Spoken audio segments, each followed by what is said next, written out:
The morning rush at Miller's Diner was always the same: clinking cups, the smell of fresh coffee, and sunlight dripping through half-open blinds onto the checkered floor. But on a cold November morning, everything changed the moment Claire stepped inside. Her eyes burned with exhaustion, her apron slightly wrinkled, and her tired hands trembled from another sleepless night. Yet she forced a smile, because kindness was something she refused to give up on, even when life gave her no reason to hold on to it. As she tied her apron and greeted her co-workers, she didn't realize fate had already set something in motion, something that would change her life in ways she never imagined.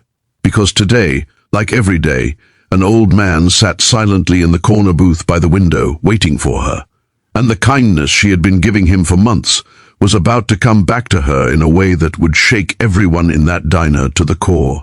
If you believe the world still needs kindness, second chances, and good people, then please like this video, leave a comment, share it, and subscribe to our channel. Your support helps us spread more heart-touching stories like this. Claire was only 27, but life had aged her spirit far beyond her years. She lived in a tiny apartment with peeling paint and a leaky tap, working double shifts just to afford her mother's medical bills.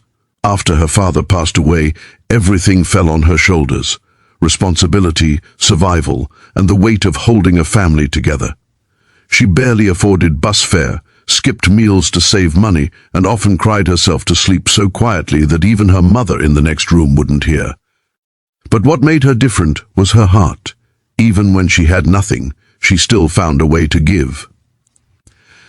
And that was how Claire met Mr. Howard. He first came to the diner on a rainy Tuesday morning, frail, shivering, wearing an old brown coat and a hat that seemed older than him. His hands shook as he tried to hold the coffee cup, and Claire noticed he barely touched the food he ordered. For 3 mornings straight she saw the same thing: a lonely old man pretending to eat. It didn't take long for her to understand. He couldn't afford it. He was just buying the cheapest thing on the menu to sit indoors so he wouldn't freeze outside. Claire didn't say anything. She simply began adding extra toast, an extra egg, or a small bowl of warm soup, never charging him. When he tried to refuse, she would gently smile and say, "We had extra today." He knew it wasn't true, but her kindness felt like warmth he hadn't received in a long time. Soon, this became a silent routine. Every morning she brought him a proper breakfast, and every morning he ate with a gratitude that brought tears to his aging eyes. He always left small, handwritten thank you notes on napkins because he couldn't leave a tip. Over the months, Claire learned his name, Mr. Howard, but he rarely spoke of his past.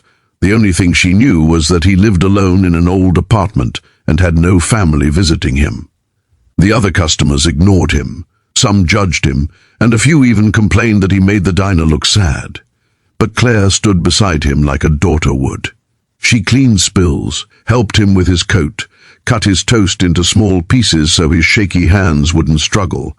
People teased her for wasting kindness, but to her, kindness was never a waste. One day, things changed. Mr. Howard stopped coming. Not for 1 morning, not for 2, but for 9 long days. Claire felt uneasy. Something was wrong. She checked the hospitals, called shelters, and even walked to the street where he lived to see if anyone knew about him, but no one had seen him. She feared the worst, but prayed for the best. By the 10th day, she had convinced herself he might never return.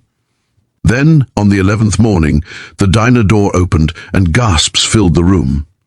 4 tall men in black suits and earpieces walked in, bodyguards. Behind them were 2 lawyers holding briefcases. The diner, usually noisy and casual, fell into stunned silence. Claire froze, holding a tray mid-air, her heartbeat suddenly loud. Everyone watched as the group walked straight toward her. "Miss Claire Thompson?" one lawyer asked. Her voice trembled. "Yes, that's me." The lawyer opened his folder and spoke loudly enough for everyone to hear. "We represent Mr. Howard Sterling." The name hit her like lightning. Sterling. That was a name known across the country. The billionaire businessman, the owner of real estate, luxury hotels and corporations. Surely not her Mr. Howard.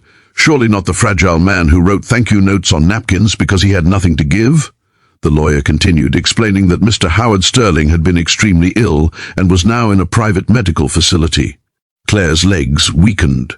She thought he was poor, abandoned, forgotten, but the truth was shocking. He was one of the wealthiest men in the state. The lawyer, maintaining a professional tone, read aloud a message directly from Mr. Howard. "Please bring Claire to me. She is family." Those words melted Claire's heart. She covered her mouth, tears forming instantly. The entire diner watched in disbelief as the bodyguards escorted her into a luxury black car waiting outside. For the first time, she sat in the back seat of a car that smelled of leather and wealth. But she was too overwhelmed to notice anything except the worry for Mr. Howard. They drove through a quiet, gated property and entered a private healthcare residence. When Claire stepped inside, she found Mr. Howard sitting by a window overlooking a garden, wearing a soft sweater, looking healthier and cared for. His eyes sparkled when he saw her. He opened his arms weakly, and she rushed to him, holding his trembling hands. Tears streamed from both their eyes. He spoke softly, telling her the truth. He wasn't abandoned. He had left his empire years ago after losing his wife and estranging from his greedy children who only cared about inheritance. He had walked away from wealth to learn what life felt like, without power, without money, without influence. "People treated me like I was invisible," he whispered. "Until you." Claire had given him something no money could buy: dignity, warmth, and love without expectations. For months, she had treated a billionaire like a human being, not like a wallet or a burden. Claire cried when he revealed that he had been in the hospital after fainting in his apartment. When he woke up, the first person he asked for was her. "I didn't need money. I needed kindness," he said with a faint smile, "and you gave it, even when you had so little of your own." He then asked the lawyers to bring a document. Claire shook her head, saying she needed nothing from him. But he insisted. The papers showed that he had legally appointed her as the manager of a new charity foundation he created in his wife's memory. One that would feed, clothe, and support those struggling in life, just as she had supported him. Her salary was more than she had ever dreamed of, enough to give her mother the treatment she needed and to lift them out of poverty forever. He held her hand and whispered, "Use this to spread the kindness you showed me." Claire broke down and hugged him, but the emotional journey didn't end there. When Mr. Howard passed away peacefully months later, something incredible happened.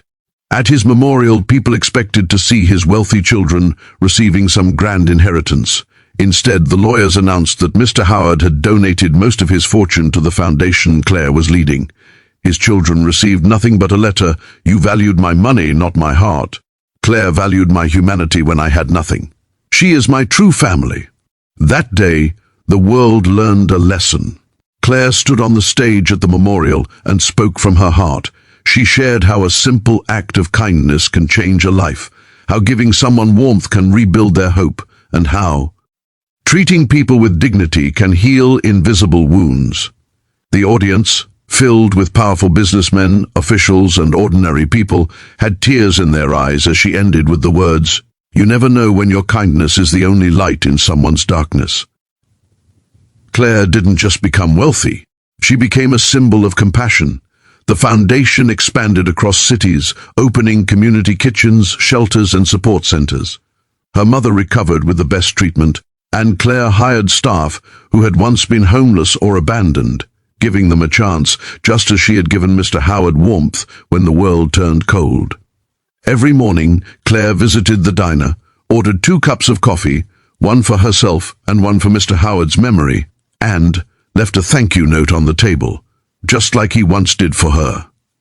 If this story touched your heart even a little, please don't leave without giving this video a like, sharing it with others, subscribing to the channel, and writing your feelings in the comments. Your one small action can help spread kindness in this world. Before you go, tell us in the comments, what would you do if you were in Claire's place?